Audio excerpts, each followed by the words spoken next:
Welcome to Yoke, Rehashed, Generation Next, with Larry Tazuma and Summer Wynn. Yoke is back. Welcome to the OG Yoke Generation Next podcast. We have an amazing friend of ours named LANI LOLONG.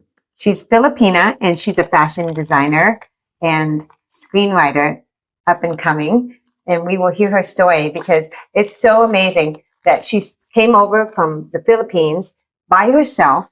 And then she decided to stay and create a life for herself. And she is so courageous. No one knows this story yet. And everybody also has their own story, I'm pretty sure, especially during these times. But I am so proud of having her as my guest. LANI, how are you doing today? I'm good. Thank you for having me. This is so exciting. Yeah, I think it's something interesting that you probably never did before, which is somebody recording you to talk, and unless it's a collection agency, not to say you have been, but let's start with how you came here. Like, how did you get to America? Well, since I was a kid, it's like a dream for me. America is like I would imagine like this beautiful place that I would go. So since I grew up in the Philippines, it's really a really poor village. My sister's boss offered me to come to United States, and that it like, I take that opportunity to come here to United States.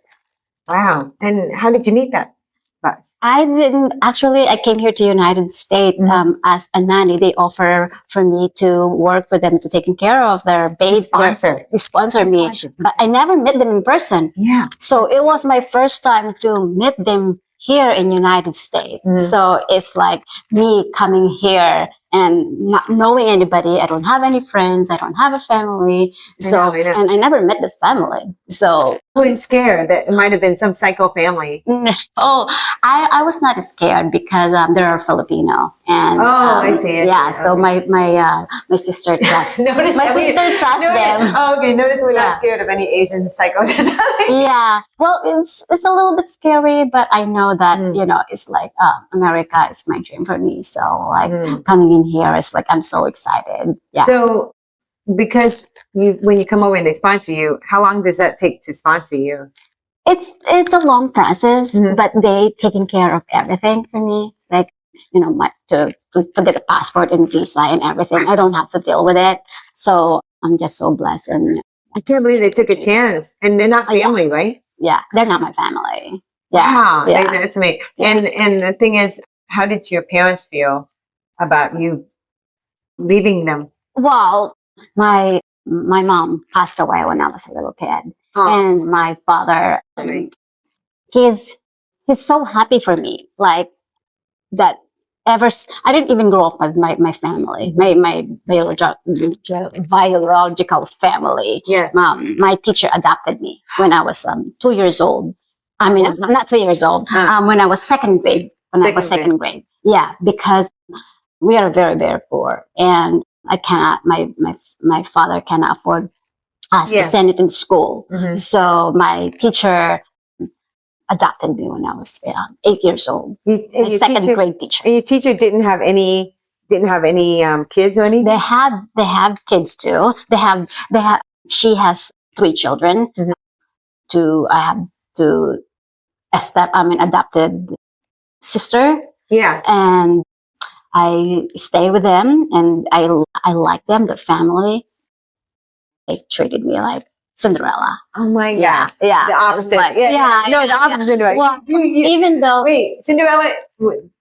Cinderella is like, imagine Cinderella. You have to do all the work in the house instead of like I'm still a kid. Yeah. And instead of you were doing child labor. Yes. Oh my God. But you know what? At the end, they are very nice to me, and I'm grateful with them that I stay with them. Otherwise, I would be with my father in the village, and it was so hard to go to school. So because of my adopted mother, she helped me to go to school. So wait, after they adopted you and you're 8, and I can't even understand how you would be able, how far were you away from the village?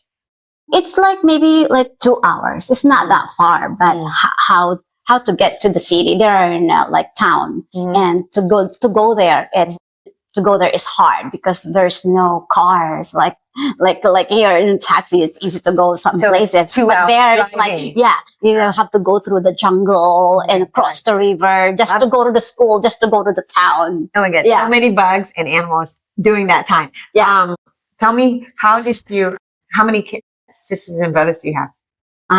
We have 6, 5, 6, because we have one that when I already older that I find out about him. He was adopted also. Yeah, and I was the youngest, and he adopted when he was since he was birth, and it was baby. Oh my God. And I never find out. I never really find out about him until I was like older, and then when I find out about him, I embark a journey to find him. So, yeah. Okay. After 40 years, after 40 years, it's too complicated. Yeah, that's another story. That's another story. That's crazy. It's so funny. You got the Find My Family thing is another situation that you got yourself into. Yeah. And you embraced it. So, okay, so you got adopted. You went to school then. Yeah. And you thought of America because you're watching TV shows, or did they have a TV show, or you just knew that America's? Well, it's just like you will see in the TV. Yeah, you'll see in the TV the story. The story that is so beautiful. The snow. I was wondering, like, oh my God, they have snow in the United States. I want to touch it. I'm like, we can just make hollow. You know, like the eyes. You make something for the eyes, and I'm like, oh my God. So it was it was a dream for me to go to. But you didn't want to go to like Hong Kong or some other Asian because I don't have opportunity. Oh, but this one, when the family offered me, then you thought about it more. Yeah, I thought about it more. How did you, when you went to school and stuff, what were your favorite subjects when you were? My favorite subject also, I like history. And science. But so when you did history and science, you went different. You went, I forgot which one it was, the right brain, where you went creative. Oh, yeah. Art, we don't have really like art, but we have it's called home economics. Yes. That's how you like learn also how to cook and doing the things. But when I was a kid, I'm always being creative because my mother was very creative. That's what you remember? She liked to sew, making clothes for us, and so I learned something from my mother that to sew clothes, and then when I was in college, I went to school for like 2 years in the Philippines. And then when I came here to United States, I got opportunity to like go to school and FIDM. So I went to FIDM and learned the fashion. And that's how I got into FIDM, right? Yes. So amazing. That's a fashion school in LA. So your sponsors were located in LA? Yes. How long did you work for them? Here. In downtown? Yeah. How long did you work for them? No, I went to school. I went to school in FIDM. Oh, no, I mean, like, when you work with them. I did not work in FIDM. For the sponsors, as a nanny. No, that's different. That was after I'm done working as a nanny with them. Oh, so, you saved your money. Sorry. Well, that was it's a long journey for me. I thought you were doing it while you were doing nanny. No, actually, it's kind of doing that, but at that time I was with the family. That is a different story. It's still a long journey that just to get to the FIDM school. Wow. Yeah, so I have faces so many challenges and everything, and then I got I got married to my first boyfriend. Right about that part. So you went to FIDM after your marriage? Yes. Yeah. So you're using all your time of getting all these things done, right? Yeah. Because when you flew over, I'm going to go back. When you flew over to America, it's your first plane ride. Yes. Can you describe to me how that felt? Oh my God, that is amazing. I cannot even sleep. Well, everybody was sleeping. I was like looking in the window because it's just so beautiful. Like, I can't believe that I'm in the plane. Yeah. So I like, my sister told me before that we were wonder like what the clouds look like. So how it feels like to be in the airplane. So I was like, oh my God, I'm there. I feel it. It's just unbelievable. How did you stay in touch with your family? Just like writing letters? Yeah. Before it was writing letters, but then Facebook came.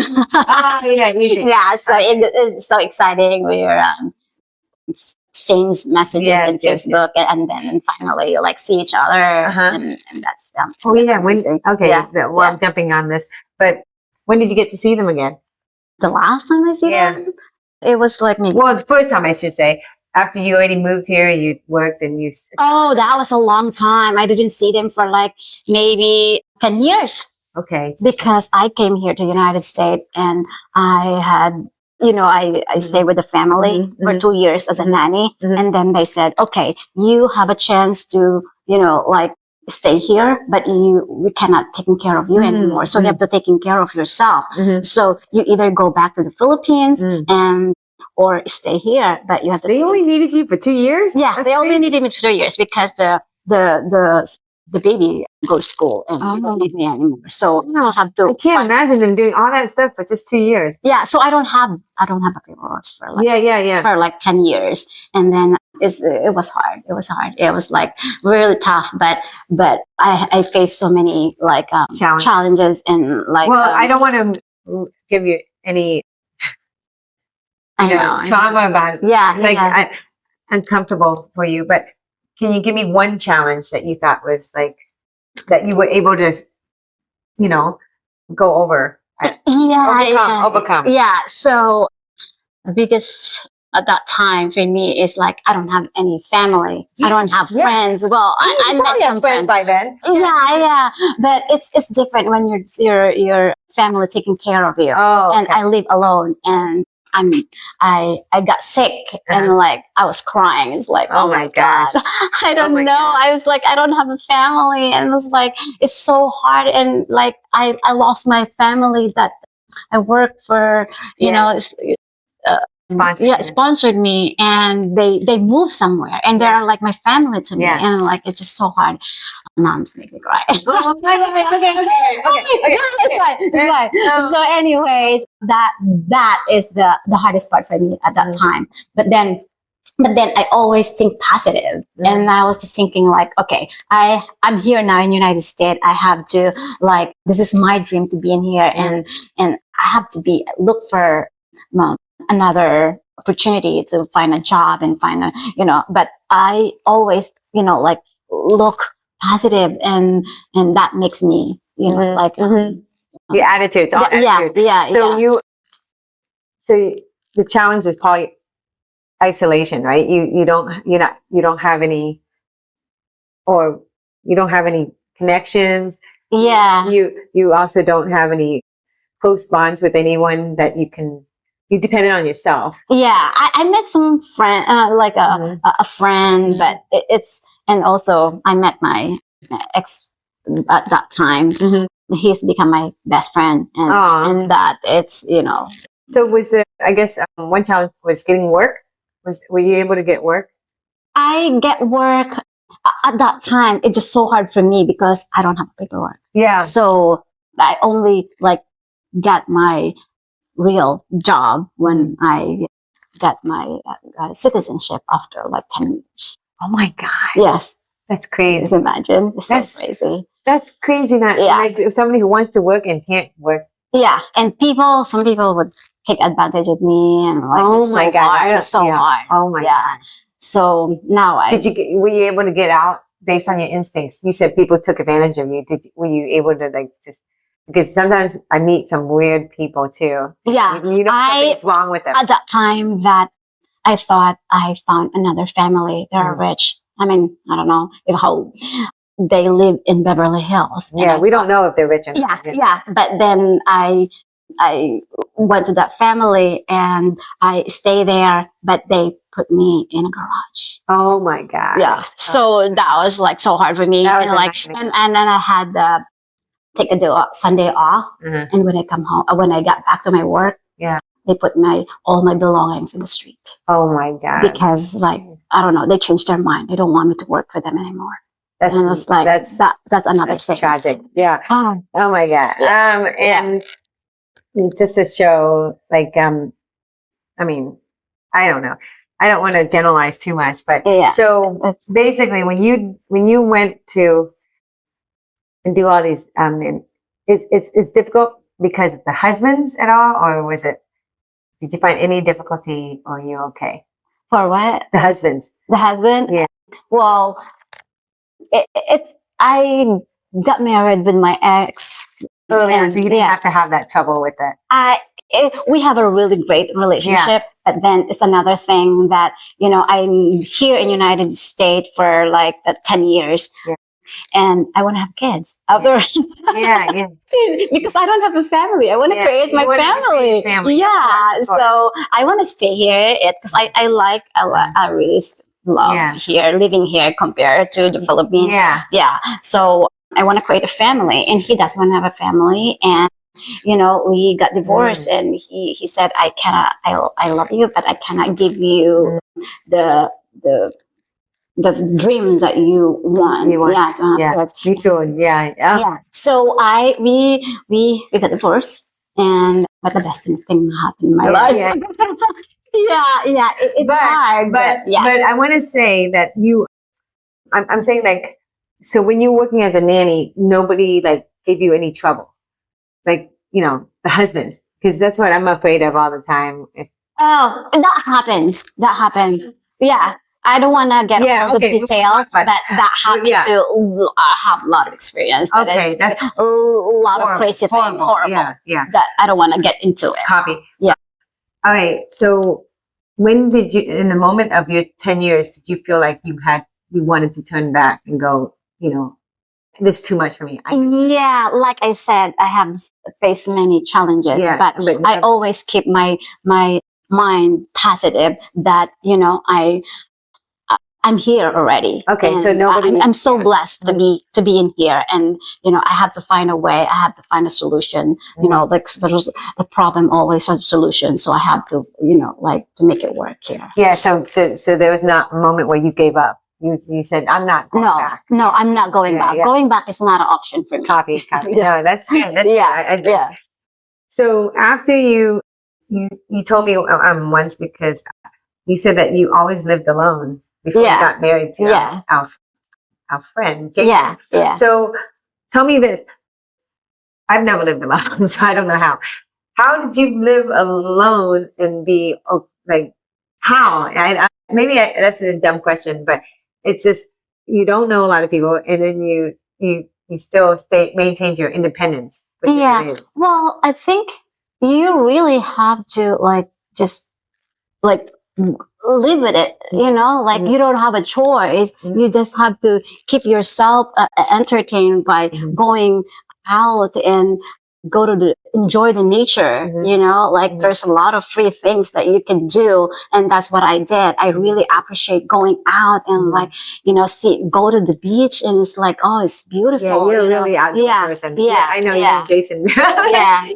All right. And now, after you decided, after IBM, and you're working out, how many years did you do? Well, I went to feed him for like maybe more than a year. I did not finish because I got pregnant. Oh. Yeah, but it's the best thing too. I know. I love your kids. Yeah. So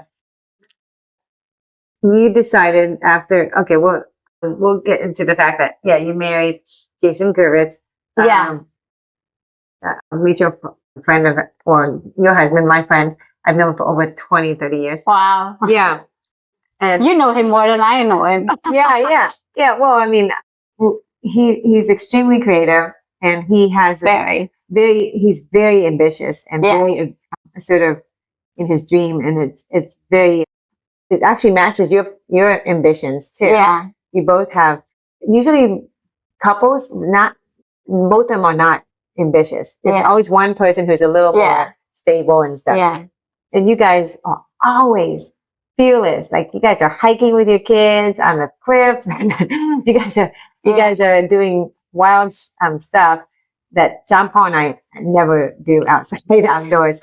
Except it's fun though. It's really fun. Yeah, it's a bit of fun. Yeah, but yeah, it's fearless. I think mainly, I think that's one of the things Jason, I assume, would respect about you is that you're fearless. Mm-hmm. So when you adjusted and after you married Jason and have two beautiful daughters, smart daughters, I should say, not just beautiful, and then you decide to do a shoe donation. Why? Oh yeah. Your village. Well, just because I experienced the poverty in Philippines, and I'm one of the kids that don't have shoes when going to school, and it's just reminding that class is for me is like I wanted to do something to help them because I've been through that the whole thing. Yeah, so that's why I decided to like collect some shoes, and that shoes, I don't really have that sponsor. It's just my own, money. Yeah. And I would just shop in the thrift store, or some of my friends, family, they donate some shoes or some money to get. It's an interesting donation because a lot of people do toys. Yeah. And money, of course. Yeah. Yeah. But shoes is such a basic need that I can't believe that you bought on donations for that. I can't even comprehend people who don't have shoes. Yeah. Well, I still remember, like, it's just crazy that, the school, the elementary school, they have like a photo shoot every year in the grade school or every year. And my first grade in school, we have a photo shoot, like a group photo with the kids, with the teacher. And I'm the only one who don't have shoes. I don't have a slipper. I'm barefoot. And one of the teacher like noticed that I'm barefoot. It's like, hold on, like Lana doesn't have shoes, and then everybody laughed because I don't have shoes. And then one of the teacher let me borrow somebody else's shoes, and with them and take photos. And that's like always remind me, like, okay, there is somebody out there still have that kind of a problem, so that's why I like giving shoes. And are you guys still doing it? I wish I still doing it because my life got so busy with other things, and I had the shoes that I sold in Amazon, but I stopped that. So now I was just thinking, like, donate that to the Philippines. No, once you set yourself after your first film, you can go back to it and probably make a better mask.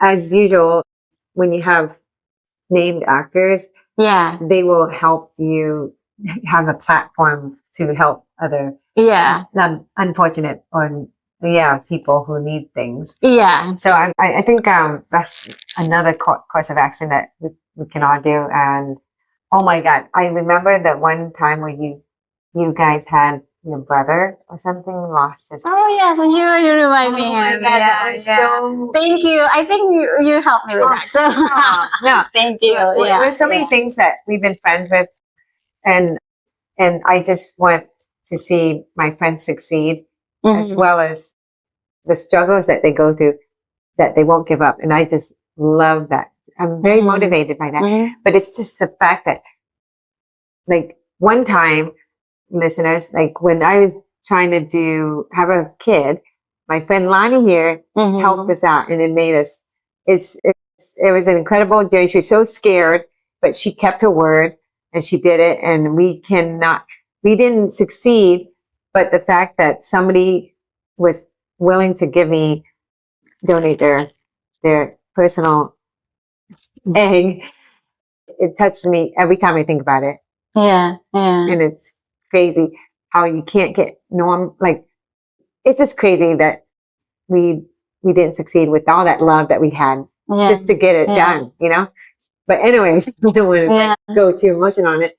But okay, so you are set after you do the FID. I mean, we'll go into you want to hit Hollywood hard with costuming, and you learned how to like fix things and sew things, and you're two beautiful guinea pigs. You can sew your kids. Yeah, I make sew clothes for them. Yeah, it's so easy. It's like live Barbie dolls, but it's quite hard when you're working. You have the two kids and stuff. Not to talk about women's stuff, but it's true. But you still made it happen. Okay, so now I'm going to tell you. We're going to do a 10 rapid questions situation here. So basically, I'm going to give you one here. It is, what's your favorite color? Red. Okay, movie, theater, or streaming? Easy. Yeah, no, like, do you like movie theaters or streaming service? Which one would you prefer? Movie theater. Okay, you like movie theaters. Okay. Let's see. Adobe. I'm just doing this special for you. Adobe or egg roll? Oh. I like egg rolls. More. Okay. Do you have a favorite boba flavor? Oh, taro, yeah. Yeah. I don't know if this applies to you because you're younger than me, but Beatles or Rolling Stones? Beatles. Okay. Yeah, I love them more. And do you like I did this before, but no one knew unless you watch the show. But do you watch Mandalorian and all that? What is it? Mandalorian? Yeah. Oh, you did? Okay. Yeah. Okay. Yeah. So there's this, a lot of costuming. Yeah. So beautiful, right? Yeah. There's this character, Fennec Shan, the girl who's got the long Hunger Games hair. Yeah. She's Asian, Ming-Na Wen. Yeah. So do you prefer Rey from the Star Wars, or I could say Princess Leia, but she's a legend too. Yeah, Rey, I like Princess Leia, right? But you named Princess Leia. Yeah, that's my daughter's name. Yeah, you named your daughter under Princess Leia, so I guess that's it. Okay, books or songs? A song. Okay, mom or dad? What do you mean? Oh, which one gave you more influence? Mom, I would say mom. Aww. Yeah, that's cute. And lastly, what superpower do you want? Superpower. Incredible. What? That's a movie. No, what what superpower would you want to have to do what you need to do or live your life and stuff? Well, like I said, I want to be like incredible, like flying. Okay, so flying. Flying. Okay. Yeah. So super speed, obviously. Flying, right? Yeah. Wonderful. So thank you, LANI, for doing this interview and giving us your time and thank you. Your special story. Now we will come back with LANI in a year or so after she finishes the film and see where she's at. Yeah, let's see where she's at emotionally, mentally, and how the process is when she's writing about her story, her amazing story. And it probably relatable to a lot of different people who came here. And we welcome you to bring your story to life and support it wholly.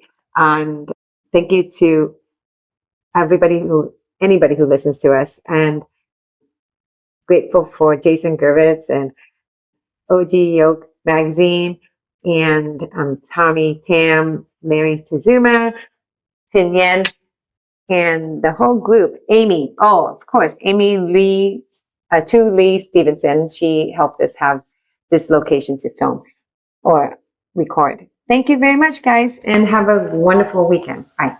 Stay tuned for the next episode. Pop the yolk and spread the love. Yolk is